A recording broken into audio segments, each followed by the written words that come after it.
Y estamos con el politólogo Daniel Busquet, de alguna manera ya introduciéndonos mientras estábamos fuera de cámara en lo que podríamos llegar a decir va a ser un somero análisis. Es imposible ingresar en todo un año político en nuestro país porque ha habido muchísimos hechos políticos que sin duda han sido comentados. Pero el propio Daniel me decía, bueno, de alguna manera allí en lo que veíamos recién de esta quema en la Blanqueada, teníamos uno de los acontecimientos o hechos políticos de absoluta trascendencia. El carnaval seguramente lo va a estar reflejando en pocos días más cuando estemos disfrutando de lo que las murgas y todos los conjuntos hablan justamente de hechos políticos. Daniel, bienvenido, un placer tenerte. ¿Qué tal? Acá. Buen día, un gusto, Humberto. Es insoslayable, ¿no? No podemos hacer un análisis político del año.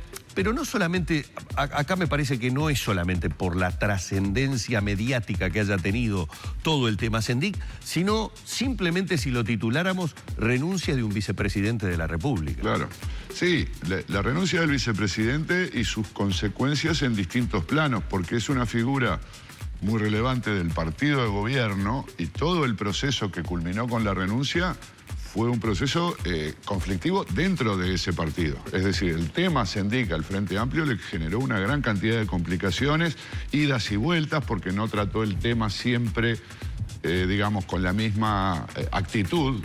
Su primera actitud fue más bien cubrir a Sendik, darle apoyo, en fin. Luego al revés, a través de digamos, el fallo del Tribunal de Ética, bueno, terminó precipitando la renuncia. Entonces, dentro del partido de gobierno, que es el partido más grande de Uruguay, el tema Sendik generó un conflicto muy grande más allá del propio Sendik. Luego en el Parlamento, porque todo ese periodo, Sendik vicepresidente, figura clave en el vínculo entre el Ejecutivo y el Legislativo y en el proceso del manejo de la agenda parlamentaria y de aprobación de las leyes, estuvo muy trancado. Fue un hecho que cuando asumió Lucía Topolansky en lugar de Sendik, se destrabó un conjunto de proyectos que estaban medio encajonados. Sí. Entonces no es solo un problema de, bueno, esto llamó mucho la atención, el vicepresidente una falta ética y luego finalmente el vicepresidente renuncia, sino que está en el centro del sistema político uruguayo y el sistema político uruguayo sufría consecuencias indirectas de un problema que era, bueno, más bien de actitudes personales y cosas por el estilo. O sea que evidentemente es un hecho súper trascendente. Porque ahora nos quedamos con el final de la película y seguramente dentro de algún tiempo el final todavía lo acotaremos más y solamente recordaremos la palabra fin. Pero lo que da la sensación en el análisis es que fue demasiado prolongado porque tuvo diferentes capítulos. Porque el primer capítulo, que puede titularse, y no es un juego de palabras, título de licenciado, el segundo capítulo, todo el tema de la gestión de ANCAP, en realidad termina desbordándose por la utilización de una tarjeta corporativa. Pero todo estaba en la misma bolsa. En una misma bolsa que lo llevó al propio presidente a decir aquella frase que decía que lo revoleaban para arriba y cuando todavía no caía le seguían pegando. Es decir, como dando la sensación de que había sido el blanco, fundamentalmente de la oposición, de todas las críticas. Un ensañamiento. Exacto. De los medios también. El famoso bullying. Sí, sí. No, bueno, evidentemente fue el centro de las críticas, yo creo que en buena medida por su propia falta de capacidad de reaccionar adecuadamente ante algunos cuestionamientos, ¿no? Digo, si mirás los titulares, las noticias, si haces un conteo, seguramente va a aparecer con más referencias que otros casos, más allá de las intencionalidades políticas. Obviamente la oposición, bueno, si ve un punto débil en el gobierno le va a pegar, tampoco los podés acusar de eso. Pero creo que Sendik no reaccionó de la mejor forma. Desde aquel entonces, que ya ni siquiera es de este año, con lo del título. Y luego, si querés, lo de la tarjeta corporativa, son hechos que fueron cuestionados desde el punto de vista ético, pero que también ubicaron en el Uruguay el tema del manejo ético de las figuras públicas como un gran tema, porque después los blancos, si querés para seguir el recorrido, han sufrido en los últimos meses una situación, bueno, similar hasta cierto punto con las denuncias en torno al intendente Bascú. No solo similar por el hecho de que se cuestiona la ética del intendente en el vínculo, bueno, por un asunto de cheques, pero luego también, sobre todo, por el tema de una estación de servicio que es proveedora de la Intendencia y que es de su propiedad, sino que el tema llevó a una fuerte división entre los blancos. Claro. Porque el sector al que pertenecía Bascú, porque renunció luego un poco más tarde, lo pretendió defender, mientras que el otro sector del Partido Nacional tomó distancia, lo cuestionó. El principal dirigente blanco, Lacalle Pou, dijo que si fuera él habría renunciado. Y entonces allí tenemos un tema similar generando dentro del principal partido de la oposición un conflicto de gran magnitud que tuvo que, no sé si resolverse, pero transmitirse a la opinión pública como resuelto con una imagen de Larrañaga y Lacalle Pou conversando en un evento partidario, mostrando, bueno, que las cosas no estaban tan mal. O sea que el tema corrupción o el tema de la conducta de los políticos es un tema que no es que sea nuevo, pero me parece que pasó a tener una visibilidad y una centralidad en la preocupación de la gente muy grande, ¿no? Y tal vez eso, desde ese punto de vista, sea bueno. La gente está vigilante, espera de los políticos actitudes transparentes, actitudes incuestionables. Y bueno, por otro lado, si algún político no lo hace, tampoco es malo que termine, bueno, apartándose, quedándose a un lado y que no aparezca el sistema político protegiendo actitudes que la opinión pública cuestiona, porque eso es lo que favorece distanciamiento que termina en la idea de que todos los políticos son una manga de chorro. Pero lo que sucede es que curioso, ¿no? Porque fue un año en el que el primer hecho, podríamos decir, en este correlato histórico cronológico, lo tiene el Partido Colorado, que genera muchos cambios dentro del propio Partido Colorado, y me estoy refiriendo al tema de Cambio Nelson.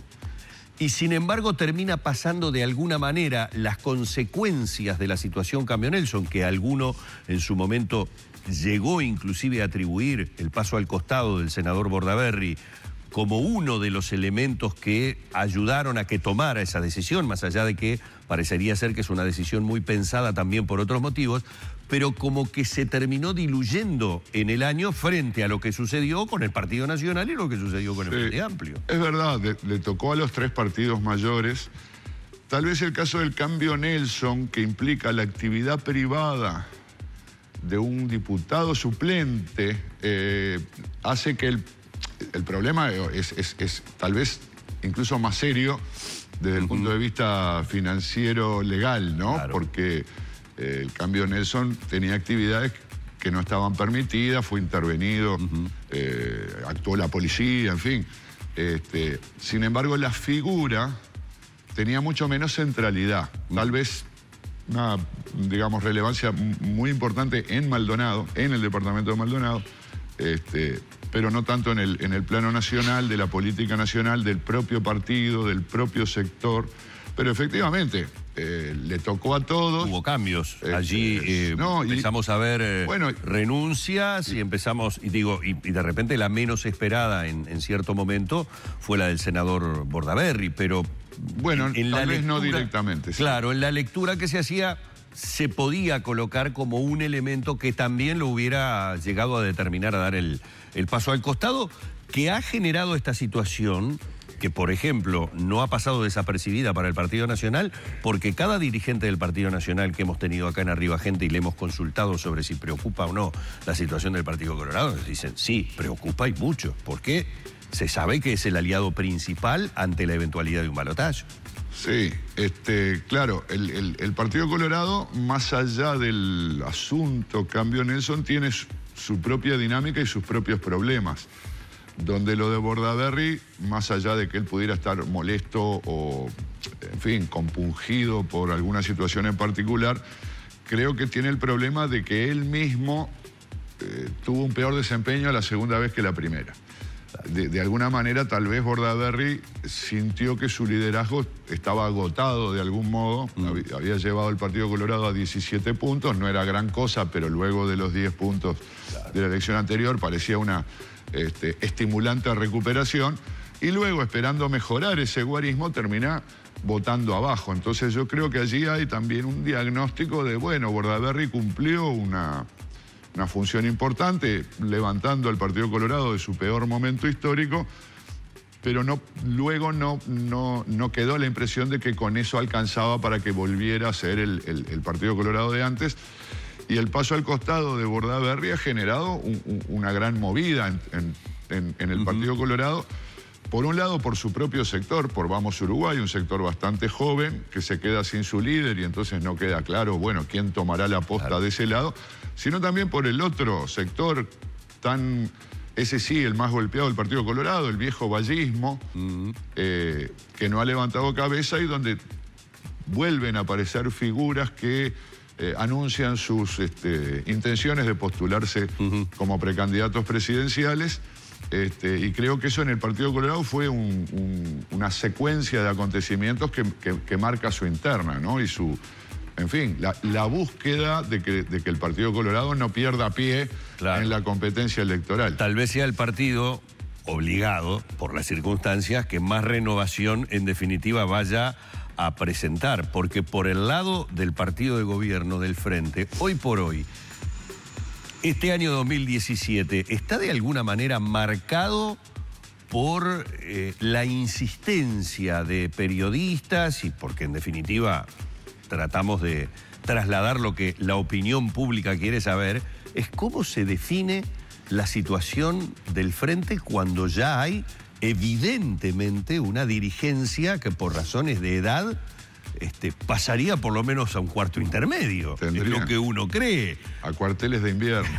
Claro, sí. ¿O no? No, bueno, por edad... Porque estamos así. Por edad sí, es muy razonable, se ha dicho muchas veces. Sin embargo, por ejemplo, Astori ha manifestado su disposición a competir. Mujica, como siempre, es muy ambiguo, dice que no, pero todo el mundo maneja que si se tira Astori se tiraría Mujica. Entonces, hasta se corre el riesgo de que el Frente Amplio vuelva a tener en el 2019 la interna del 2009, claro. 10 años después. Sí, sí, esa polarización que además se genera muchas veces. Sin embargo, se han ido promoviendo otras figuras, ¿no? Sí. Bueno, nombres tirados al ruedo, casi no mucho más de eso, salvo, yo diría, el caso del intendente Martínez, que claro, sin que él mismo lo esté reconociendo, surge como el líder de la siguiente generación del Frente Amplio, con más potencia como candidato presidencial y por lo tanto yo creo que muchos en el Frente Amplio especulan con que Martínez podría ser esa figura bueno, que va a renovar el liderazgo del Frente Amplio y que eventualmente le dará también su máximo potencial para competir, porque las encuestas efectivamente muestran que la imagen de Martínez es muy buena, sobre todo si la comparamos con los demás nombres que andan circulando como posibles precandidatos, que no es que tengan mala imagen, pero creo que Martínez está despegado en ese sentido. Si no le pasa nada malo en la intendencia, que hasta ahora no le ha ocurrido, ¿no? Algún shock negativo en fin, de opinión pública, se aspecta muy bien. Lo que parecería, y por supuesto son términos relativos, es que cierta efervescencia del papel de la mujer en todos los partidos políticos y en particular en el Frente Amplio, cierta efervescencia que tuvo el año 2017 no tendría la misma fuerza al estar finalizando este 2017.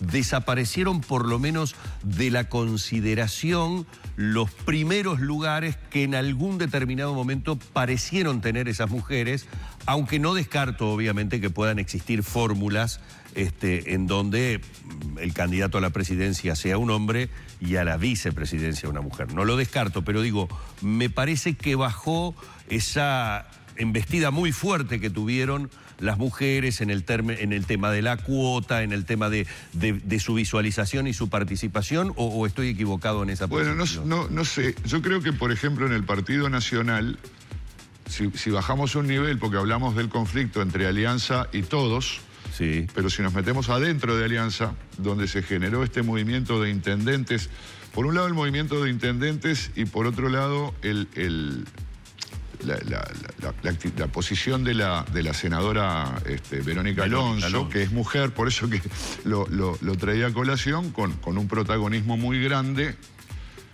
enfrentando al líder, cuestionando, en fin, las estrategias políticas del sector, la búsqueda, ella había propuesto la búsqueda de una fórmula de unidad dentro del partido.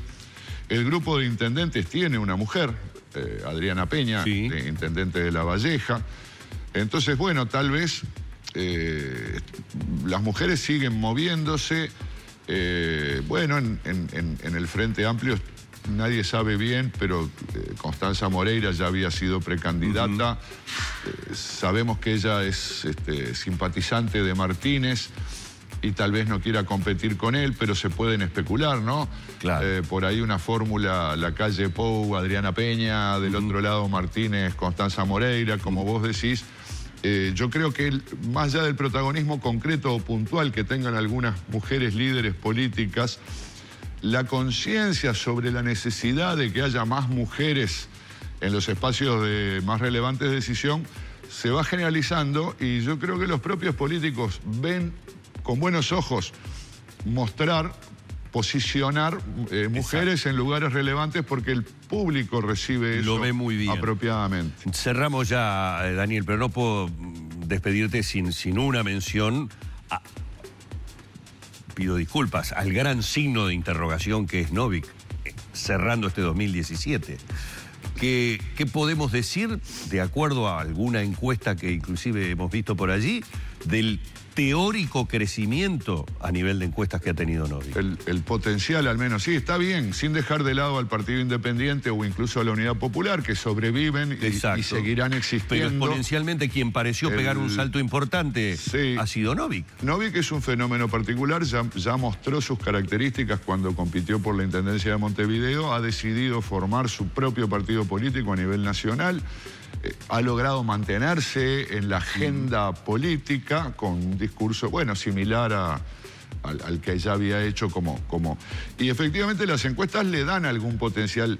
Tengo la sensación de que es un poco errática la medición. Es difícil estimar a cuánto va a llegar un partido que es nuevo, que no ha votado como tal, pero por lo menos no va a ser despreciable, ¿no? Es decir, no va a ser un partido que se va a quedar afuera del Parlamento. Claro. No, por lo menos va a tener representación legislativa. Es un partido o un liderazgo que ha mostrado capacidad sobre todo de restarle al Partido Colorado. Sí. En el año, por el asunto de Sendic, el Frente Amplio, que venía cayendo de intención de voto, de repente frenó esa caída y recuperó un par de puntitos. Entonces el escenario como que se estabilizó. Y en ese escenario el Partido Nacional no pierde votos, y el Partido de la Gente, que puede ser que gane votos, sobre todo se los estaría ganando al Partido Colorado, que es el que está en intención de voto en las peores condiciones si uno lo refiere a su propia historia y sus antecedentes. Exactamente. Daniel, ha sido muy amable, te deseamos un feliz 2018, que sea un buen año para vos y para toda tu familia, y bueno, te tendremos seguramente como invitado en más de una oportunidad para tener tu visión sobre los hechos políticos, en este caso de este año que se nos va. Cómo no, un gusto. Un placer. Hasta el año que viene. Nos vemos. Politólogo Daniel Buquet con nosotros, compartiendo, bueno, los hechos principales de esta movida política que se generaron en el 2017.